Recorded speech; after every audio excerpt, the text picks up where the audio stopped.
This is CBS News New York.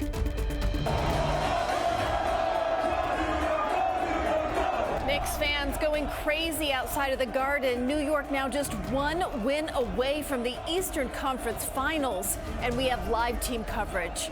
Rain moving in tomorrow, and get ready for a wet stretch. How long you'll need that umbrella. But first, some breaking news here tonight. A 16-year-old becomes the victim of a senseless shooting. The teenage girl killed by a stray bullet on a school playground. Good evening. I'm Christine Johnson. Investigators are looking for a person of interest who is just 14 years old. Law enforcement sources say that they have been in communication with his mother. The shooting happened around 5 this evening outside of a school in the Morrisania section of the Bronx. Jennifer Bisram has more now on an argument that may have led up to this tragedy. It started as a fight at a school playground in the Bronx. This is video obtained by CBS News New York showing the brawl. But police say it ended with gunshots, a bullet hitting 16-year-old Yvette Jeffrey, who was on a scooter, in the head. The victim is a student at a nearby Morris High School. She just turned 16 last month.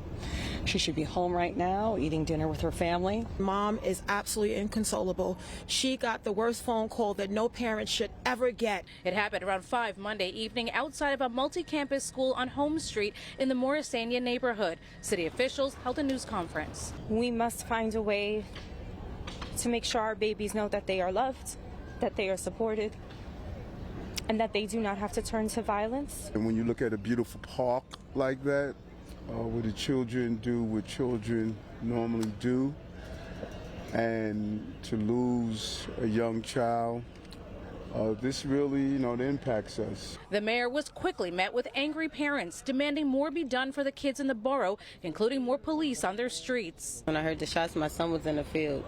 So I ran over. When I ran and I hit the corner, I seen a little girl laying on the ground. People shooting in front of our window. Had to tell the kids to get down and duck and crawl into the hallway. Police say so far this year there were 28 shooting victims and 17 shooters in the borough, all under 18. The kids can't play. They can't be kids around here. And police say a 14-year-old boy is wanted in connection to this shooting. Law enforcement sources say they are in contact with his mother, but no arrests just yet. In the Morrisania section of the Bronx, Jennifer Bisram, CBS News, New York. Now to your first alert weather. Rain is moving in tomorrow, and it's just the beginning of a wet stretch. Meteorologist Vanessa Murdoch in our virtual studio with the details. Vanessa? Yeah, dry right now, Christine, but it will change by tomorrow morning. What's happening? An area of low pressure in the deep south right now will be tracking in our direction, bringing rounds of showers and at times some heavy rain over the next few days. Let's show you how it looks on our Futurecast model, noting that as of tomorrow morning by 8 a.m. we'll have some showers moving in, especially to the west of the city. Tomorrow could be dry out east. And then as we head into Wednesday's the day where we anticipate some heavier bouts of rain. You might get stuck in a downpour. Thursday, we are still dealing with some showers out there. Friday, Saturday, we'll talk more about storms. That's in a bit. Right now, breaking down the next three for you. Tomorrow, 69 degrees with showers, especially inland. Wednesday, 68 degrees. Again, some heavier bouts and downpours expected. For your Thursday, maybe some breaks of sun and 73, but we can't rule out showers still. I'll have details on what you can expect moving into the weekend in my full First Alert forecast, Christine. All right, Vanessa, thank you. Now to the magic at the Garden. The Knicks beat the Celtics, and they are now just one win away from the Eastern Conference Finals. The Empire State Building lit up blue and orange for tonight's win. We have team coverage, Alan Devlin, with fans outside MSG. Let's begin with Larry Ridley and the big win here at home, Larry.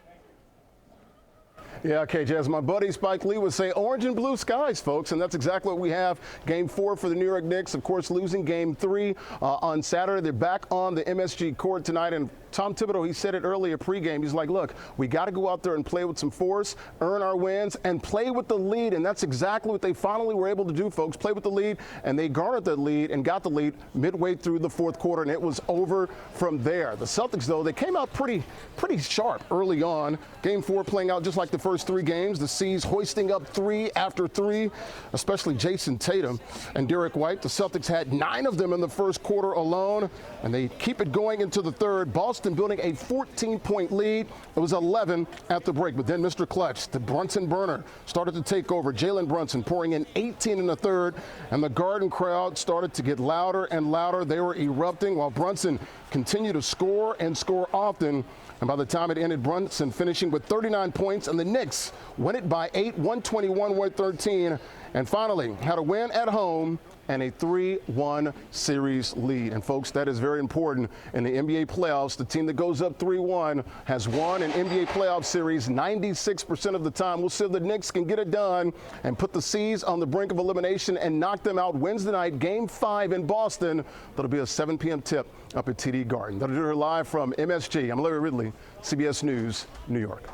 All right, Larry, I like those odds. Larry, inside MSG, let's go outside. Alan Devlin with all the fans and the excitement. Alan. KJ, this is where the party was immediately after the Knicks won.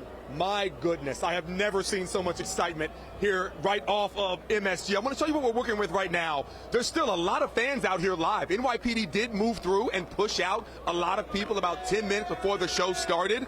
But you can see there's still a whole lot of people. If we turn to our right and look back at the front of MSG over here, all those fans still hanging out, having a good time, getting their videos on, enjoying this Knicks win. This is video I want to show you, though, from earlier tonight when the Knicks got it done in that amazing comeback half. Well, I guess they kind of got it done after halftime to say incredible energy out here. All the fans enjoyed themselves, enjoyed the Knicks win. I also spoke with some of those fans who were real riled up. Here's what they had to say. This is a must-win for the Knicks. We knew we had this all the time. Go New York, Knicks in 5. Let's go! This is my son's first experience with the New York Knicks. Knicks in 5. I'm so excited! Woo! Go New York, go New York, go! Go New York, go New York, go! Go New York, go New York, go. And check this out. It wasn't just fans that we got to speak to. CBS News New York also spoke to NBA legend Stephon Marbury, who was inside MSG watching the game, his former Knicks play. Here's what he had to say. He says Knicks in 5. How's it feel right now, man, to watch that massive win against the defending champions? As a New Yorker, watching that, watch them beat Boston the way how they beat them on our court, it shows our heart, it shows our commitment and dedication this whole season. If you watch our team throughout the whole year, you know that we have that in us to do that. And KJ, before I go back to you, I want to prove you right once again. Take a look at the Empire State Building. There it is, that beautiful orange and blue, that Knicks orange and blue. It's going to rain like that for the rest of the evening here. Hopefully, again, the Knicks can get it done. Knicks in 5, 3-1 lead, one more win away from the Eastern Conference Finals. Maybe we'll see the Pacers, maybe we'll see the Cavs. Does it really matter, KJ? It does not. Right now, we are live outside of Madison Square Garden. Alan Devlin, CBS News, New York. All that matters is we win, Alan. Thank you for that. We'll have much more on the Knicks game coming up later in sports. And do stay with CBS News New York for continuing coverage of New York's playoff run. Tensions were high at an immigration detention center in Newark today, just days after ICE agents arrested Newark Mayor Ross Baraka. A group of clergy members held a protest demanding to know about the conditions inside. Naveen Dhaliwal was there as at least 2 people were taken into custody. He did not do anything wrong! A protester escorted to a police car as dozens of clergy members sat down and blocked the gates of Delaney Hall, a federal immigration detention center in Newark. They want to know the names of the people detained inside. Are people having beds, enough beds? Are people having air conditioner inside? We know it's hot. Are we having the proper food?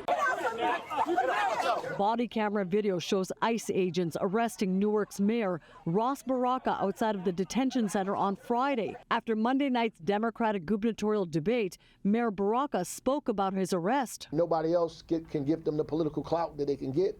It can't arrest a regular person. We got to arrest the mayor of the city, of the state's largest city. Let's get him.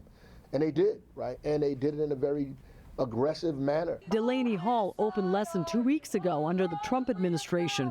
ICE says it can hold up to 1,000 detainees. Right now, it only has 152. ICE says 75% of them have criminal convictions or pending criminal convictions. ICE acting director Todd Lyons gave CBS News an inside look. At this facility here in New Jersey, they do have due process. We were just walking through. You saw the detention area. Those doors aren't locked. But concerns continue to grow from the outside. I have family members yesterday that came to try to visit their loved ones, and right now we don't know where they are. The feds are now charging Newark Mayor Baraka with trespassing, saying he ignored warnings to remove himself from the property. In Newark, Naveen Dhaliwal, CBS News, New York. Tonight, Mayor Baraka joined 4 other Democratic candidates for New Jersey's gubernatorial debate. The candidates sparred on issues pressing the state, including NJ Transit, the problems at Newark Airport, affordable housing, and, of course, taxes. As Dick Brennan reports, at times, the candidates got heated. You've raised taxes 25% in Newark. Really? Property tax are up 25% since you're. The Democratic candidates for New Jersey governor, including Congressman Josh Gottheimer and Newark Mayor Ras Baraka, spent some of the time talking over one another at the debate hosted by NJPBS and WNYC. She has a track record of sacrificing people that are vulnerable communities. 20 seconds to respond. Congresswoman Mikey Sherrill and Jersey City Mayor Steve Fulop, along with former State Senate President Steve Sweeney, battled it out. They're operating off of level 3. You cannot give up on Newark airspace. On level 3. With a possible strike looming on NJ Transit, the candidates were asked what they would do to stop it. I would insert myself sitting at a table with both unions, because I know what fair is. You need to get more money into the system. Number one is I stand alone on the turnpike widening. You need to cancel that, reallocate money. Number two is congestion pricing. We need to get New York back to the table by reverse congestion pricing. The Democrats also addressed the ongoing chaos at Newark Airport, where system failures had flyers demanding action. We have to fix the radar right now and hire air traffic controllers. We can bring them from around the country with places that are not, that have actually capacity to bring them here. And the technology is a disaster, right? It's 1973 technology. We need to surge personnel into this area because we now have 20% of air traffic controllers, some because they're on trauma leave right now because of this, not working. As the president's immigration policies have triggered protests and even the arrest of Mayor Baraka, the candidates turned their attacks on Trump. Raz didn't do anything wrong. The president is a criminal, so I guess he thinks everyone else can be it's okay to do this. He's breaking every single law, hurting innocent people. When are we going to start really fired up in Washington instead of holding up paddles saying he's a liar? Donald Trump's out of control. Tonight, Trump announced on Truth Social that he would be endorsing former Republican gubernatorial candidate Jack Ciattarelli. After the debate, Democrats said they expected it. I think that makes a lot of sense because Jack Ciattarelli has kissed his butt for a very long time to earn that endorsement. We have less than a month before voters go to the polls. Both the Democratic and Republican primaries are on June 10th. In Newark, Dick Brennan, CBS News, New York. Dick covered last week's Republican gubernatorial debate. To hear from the candidates, just go to cbsnewyork.com. Jurors began hearing witness testimony in the Sean Diddy Combs sex trafficking trial. First on the stand, a security officer at the California hotel where Combs was seen on video attacking his then-girlfriend, Cassie Ventura. A male escort also testified that he was paid to have sex with Ventura while Combs was present. Ventura is also expected to take the stand during trial. Prosecutors say Combs used threats, drugs, and violence to force women into having sex with male escorts. The defense argued these were voluntary adult choices in consensual relationships. Combs has pleaded not guilty. Still ahead, an emotional moment for a New Jersey family. Edon Alexander reunited with his family after being set free by Hamas. The celebrations in his hometown. Plus, a big day in court for Kim Kardashian. What's expected tomorrow in her Paris robbery trial. And big changes to Ticketmaster. What you can expect before your next purchase.